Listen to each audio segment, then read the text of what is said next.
እዚ ትግራይ ስትሪም ሚዲያ እዩ መሪጽኩም ስለተከታተሉና እናመስገና በሳላኹም 30,000 ሰብስክራይበር አቲና ኣለና ነዚ ድማ ክብርን ምስጋናን ይብጽሕኩም ናበሎም ዕለ ዘዳለናዮም ዜናታት ክንሰግር በፈለማ ድማ አርእስተ ዜና ጽባሕ ዕለት 20 ኣብ መላእ ትግራይ ህዝባዊ ሰላማዊ ሰልፊ ክካየድ እዩ እዚ ሰልፊ መን ይጸውዕዎ ክነቕርበልኩም ኢና ተጋሩ ናብ ቤት ጽሕፈት ቀድማ ሚኒስተር ከይዶም ንምንታይ ዕላማ ክትሰምዑ ወይኹም መንጎ ኢትዮጵያን ኤርትራን ኩናት ናይ ምህላው ስጋኣታት ይንክሎ ተባሂሉ ዝርዝር ክህልወና እዩ ኣብ 14 ጥሪ ክሳብ ሕዚ ጥራሕ ልዕሊ 10,000 ወገናት ካብ 3 ወረዳታት ጸለምቲ ናብ ከተማ እንዳባጉናን ከባቢኣን ከም ዝተመዛበሉ ተሓቢሩ ክነቕርበልኩም ኢና ዩኒቨርሲቲ መቐለ ብዙሓት ተማሃሮ ከም ዘባረረ ተፈሊጡ ምኽንያት መባረሪኦም እውን ተገሊጽሎ ክነቕርቦ ኢና ንሎሚ ናይዚኦምን ካልኦትን ዜናታት ሒዝናልኩም ቀሪብና ኣለና ላይክን ሰብስክራይብን ብምግባር ጀምሩ ሰናይ ምክትታል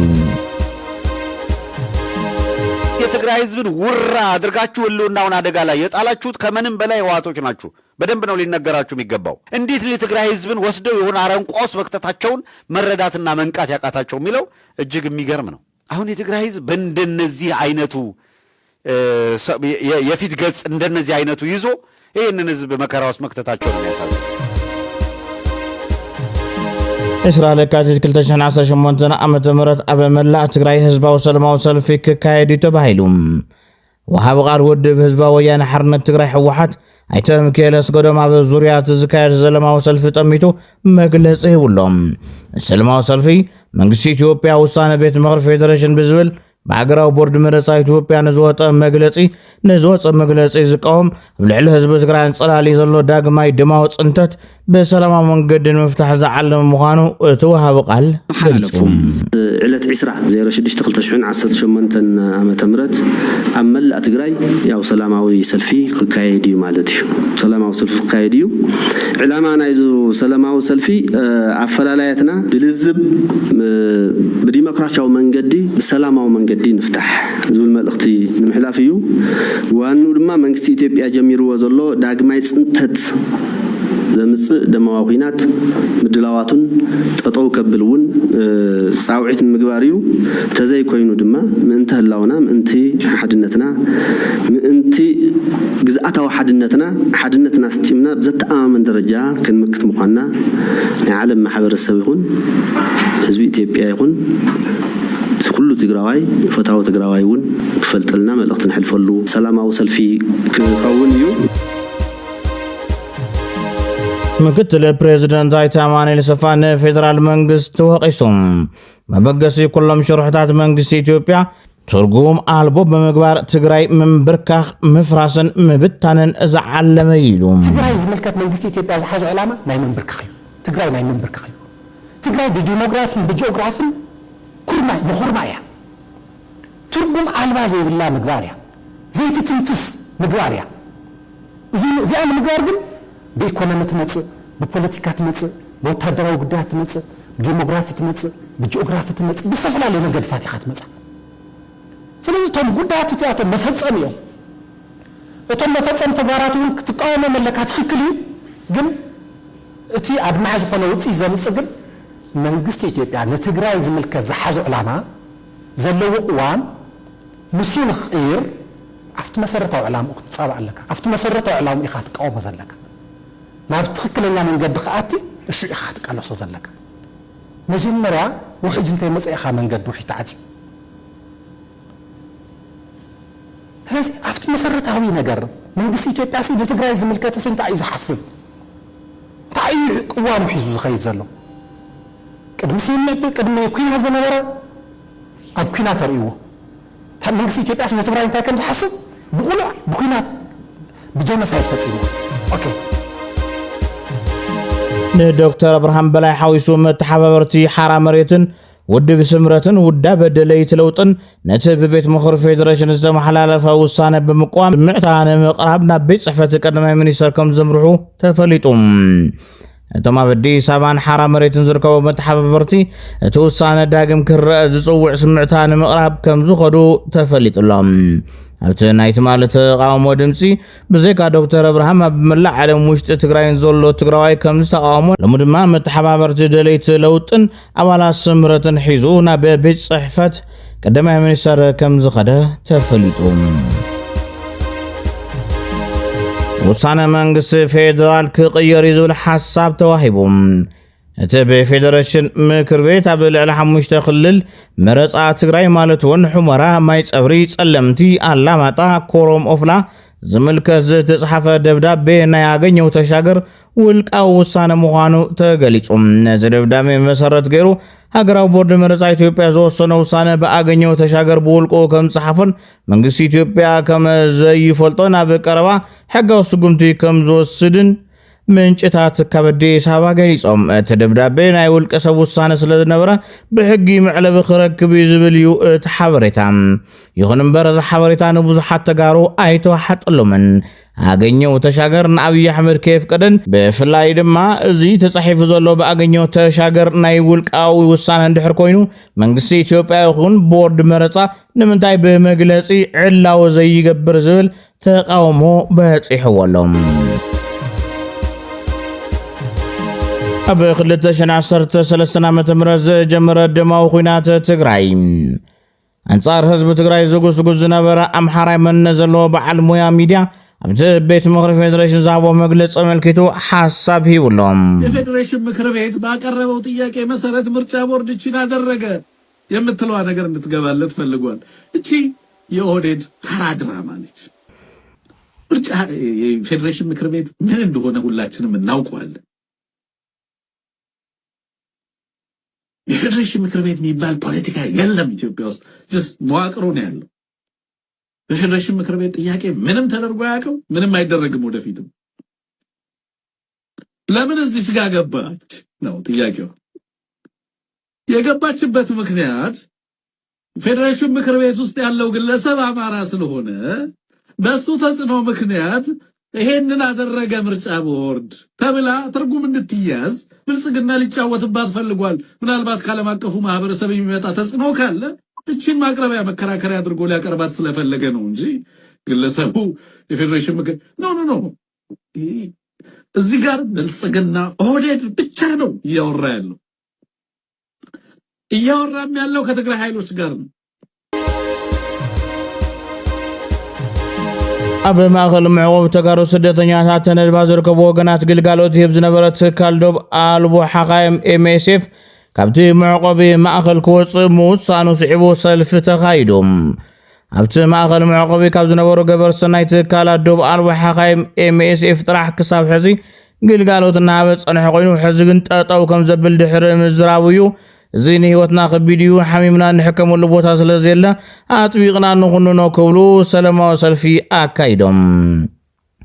ተተካል ንውሕ ዝበሉ እዋናት ግልጋሎት ሕክምና እናሃበ ከም ዝመፀ ዝሓበሩ እቶም ሰልፈኛታት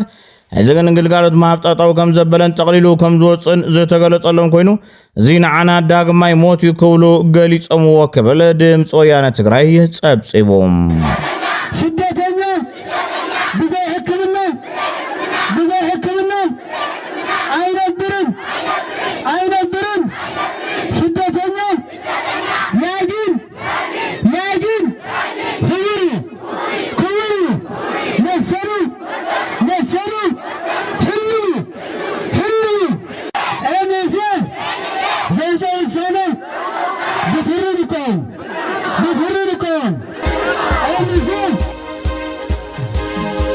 ኣሞንጎ ኢትዮጵያን ኤርትራን ኩናት ናይ ምህላው ስጋኣታት ይንክሎ ተባሂሉ ኣብ እዋን ዘለዎ ምዕባለታት ኢትዮ ኤርትራ ግን ተወሳኺ ምርግጋፅ ዘድልዮ ኣሞንጎ ኢትዮጵያን ኤርትራን ኩናት ኣይህሉን ዝብል ግምታት ይወፅሎም سعود عرب نتي قدم الاستختمه وعلي مونغو بريزيدنت إساياس أفوركن دكتور أبي أحمدن عصبني إثيوبيا بزغنا ملكع كتبا إرترا دما بوعلا الجرس زتوهابا مريت تግራይ ክትወስድ ግብጽ ድማ ካብ ግድብ አባይ ተጠቃሚ ዝገብር ውዕሊ ክትረክብን ንኢትዮጵያ ድማ ናይ ባሕሪ ሕቶ ሓገዝ ክትገብር ኢትዮጵያ ድማ ንኤርትራ ካብ መውራር ክትቁጠብ ኢትዮጵያ ኣብ ትግራይ ግን ክትኣቱም ሻዕቢያ ድማ ነዚ ከየተዓናቅፍ ድጋፍ ከይህብን ኣሜሪካ እስራኤል ቱርክን ኢሚራት ዓረብን ድማ ሽምግልና ግብፅን ስዑድ ዓረብን ከም ዝድግፎ ይሕበር ኣሎ ኣብዚ ጉዳይ ክሳብ ሕዚ ዘይተስማዕምዐት ሃገረ ሱዳን ጥራሕ እያ ዝብል ሓበሬታ ይኹን እምበር እዞም ዘይተረጋገፁ ዝናፈሱ ዘለዉ ምዕባለታት ንኹነታት ትግራይ ሕዚ እውን ኣብ ኣሰካፊ ኩነታት ዘእቱ ምዃኑ ዘእንፍትዩ ተባሂሉሎም ኣብ መሪሕነት ብልጽግና ዝርከብ ኣታኽልቲ ሃይለ ስላሴ እቶም ብግፍዒ ዝተቐተሉ ኣሕዋትና ስድሮኦም ሓዘኖም ከየውፅኡ እውን ተኸልኪሎም እዮም ኢሎም ብኽያት ተኸልኪልዎ እኮ ሞይቶም እኮ ብኽያት ተኸልኪሉ ሞይቶም መቃብር ተኸልኪሎም ሞይቶም ብኽያት ተኸልኪሉ ሰብ ከይበፅሕ ተገይሩ ሰብ ከየፅናዕንዕ ተገይሩ እንታይ ልበሃል ወንጀል እዮም ፈፂሞም كادر حوحت لي مخان مقابر يخلخل كادر حوحت لي مخان بخيات يخلخل كادر حوحت لي مخان حوخا كيبص حكا يقبر كادر حوحت لي مخان سلم تخدينا نو ولاد موتا سلم تخدينا محزانه هم نوري تغيير الغصر البوليتيكا طرح هون باجي ما حبرسب دينا فاتيرنا كدفر لقبو نجر بايزون هم زي عينت نجر لمقبر 10 10 كادر بينهم اي غوروي ما حبراو مسارات للفطر نورم قبول لجبر ما حبر سلتجني مقابر قفيرهم يا رئيس أوصيهم دوريهم تبهتلو بس ما أم لي بتزوي نور لي بتزوي صياف لي بتزوي نافتنا مثلا بتروت رئيس لنا نعطل أن عدرف نعفكر تفلتلو ألي بالعوينا نينا فترنا مثلا هذي همزي نجار كن ذكرتنا لتهم بيتسر حزنهم حزننا مخانو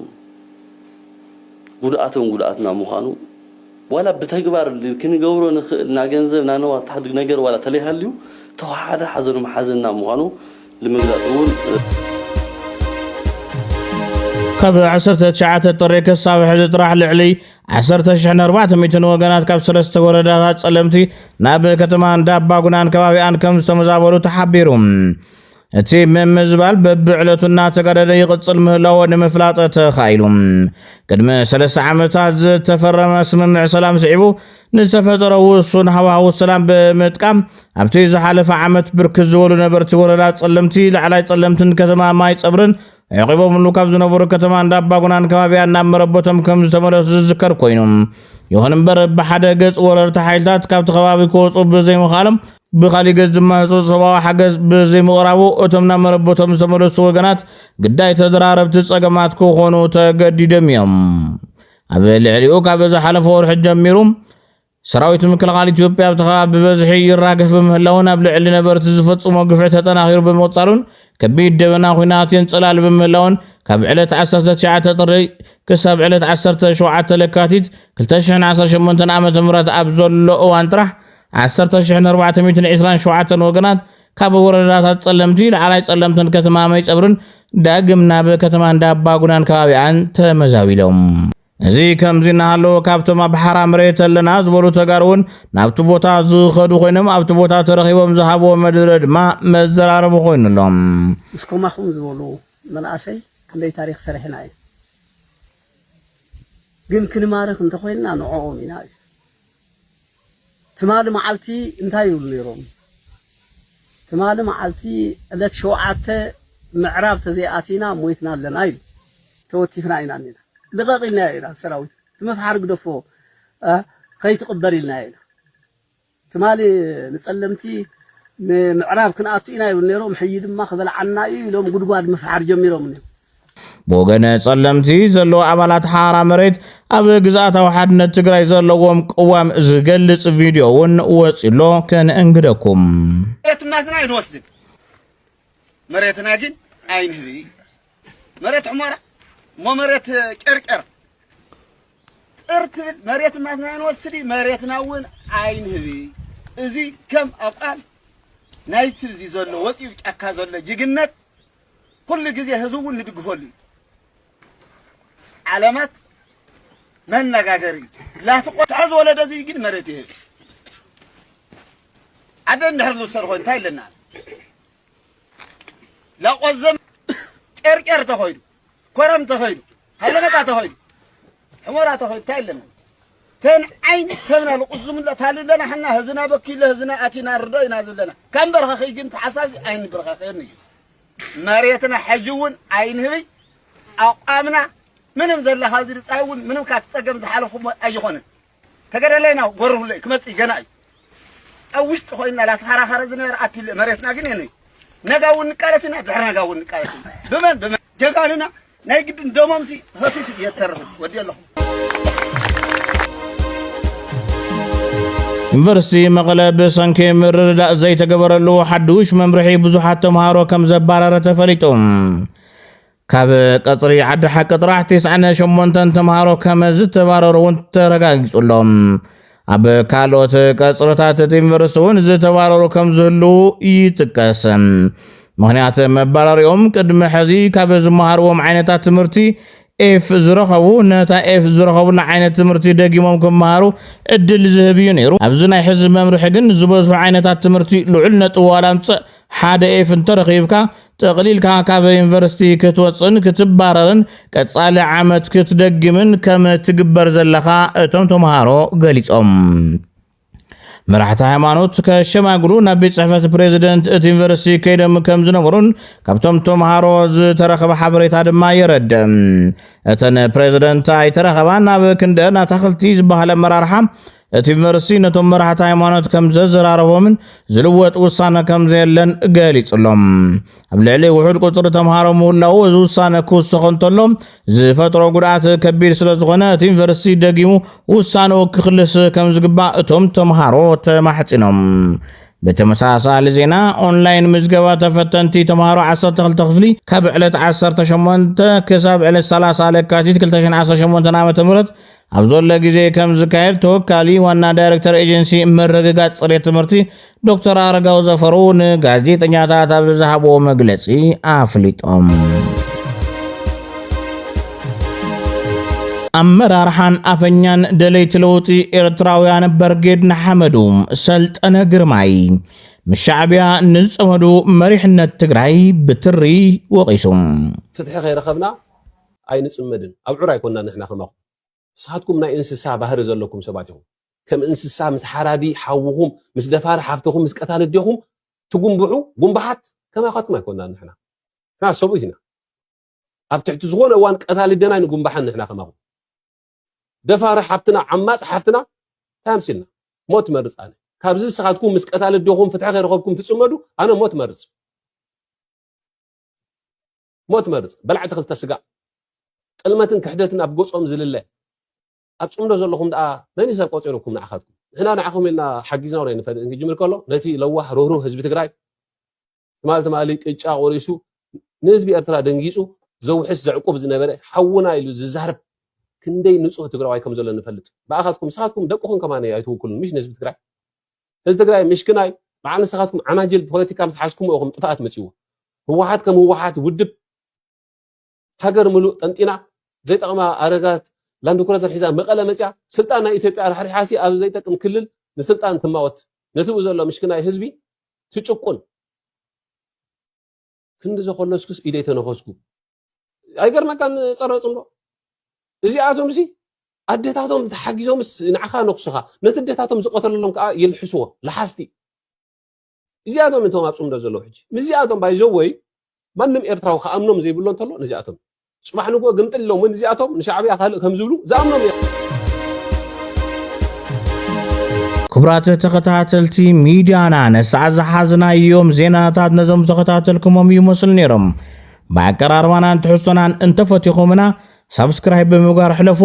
ሰላም ንህዝቢ ትግራይ ሰላም ንኹሉ ወዲ ሰብ